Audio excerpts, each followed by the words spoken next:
La medicina es, en su esencia, el estudio de la vida y sus mecanismos de preservación. Pero hay capítulos en la historia donde la medicina se convierte en el cronista de una extinción anunciada.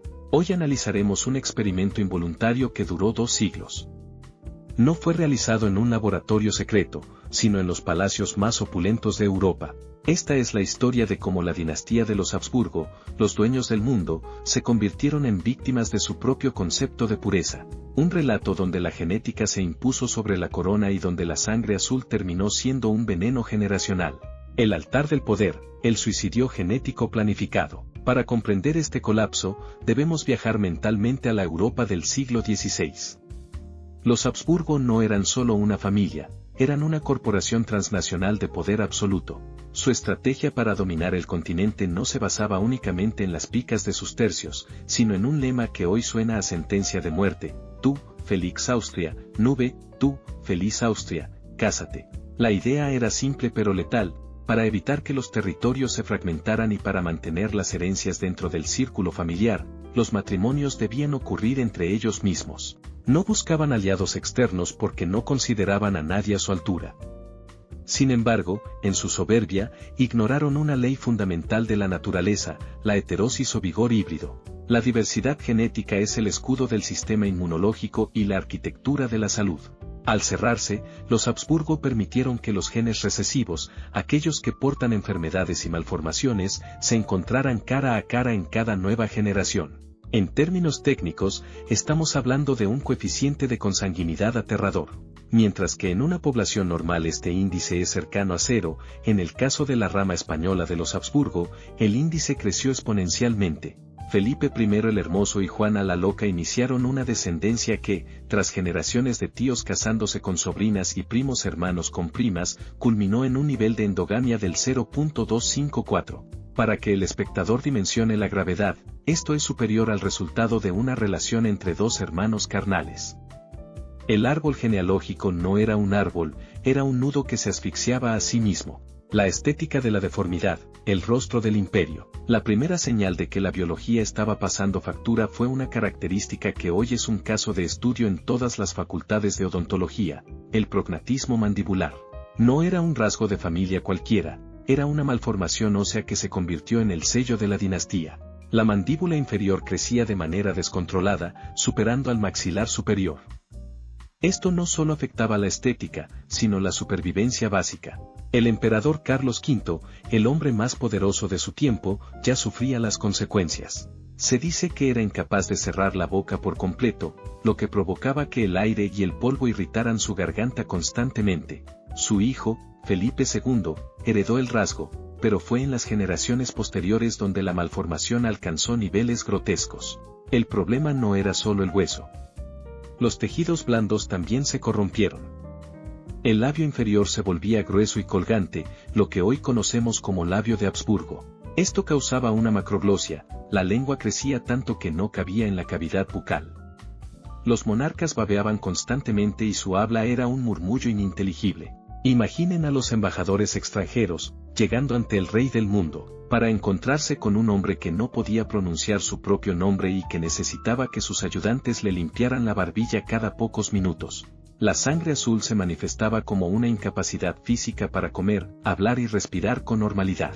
El vértice de la tragedia, la vida y martirio de Carlos II. Todo este proceso de degradación biológica alcanzó su punto de no retorno en 1661, con el nacimiento de Carlos II. Si la endogamia fuera un cuadro, Carlos sería el marco roto. Su madre, Mariana de Austria, era sobrina carnal de su padre, Felipe IV. Esta unión fue el golpe de gracia. Carlos no fue un niño, fue un paciente crónico desde el primer aliento. No pudo sostener la cabeza hasta los 4 años y no caminó hasta los 6. Su sistema endocrino estaba devastado. Sufría de raquitismo, lo que deformó sus piernas y tórax, y de una insuficiencia renal crónica que lo mantenía en un estado de fatiga permanente. Pero el daño más profundo era el neurológico. Sufría de crisis epilépticas frecuentes y una inmadurez emocional que lo hacía dependiente de su madre y de sus validos hasta el final. A medida que Carlos crecía, la corte se desesperaba. El imperio necesitaba un heredero, pero el cuerpo del rey era un erial. Se casó 2 veces, primero con María Luisa de Orleans y luego con Mariana de Neoburgo, pero fue inútil. Carlos sufría de lo que hoy se diagnostica como hipogonadismo secundario o acidosis tubular renal, lo que le provocó una esterilidad absoluta y una eyaculación precoz extrema. Los médicos de la época, ignorantes de la genética, culparon a lo sobrenatural. Aquí aparece la figura del inquisidor general Rocabertí y del confesor Froilán Díaz, quienes convencieron al rey de que su mal no era biológico, sino un hechizo lanzado por su propia madre o por agentes extranjeros. Fue sometido a exorcismos brutales.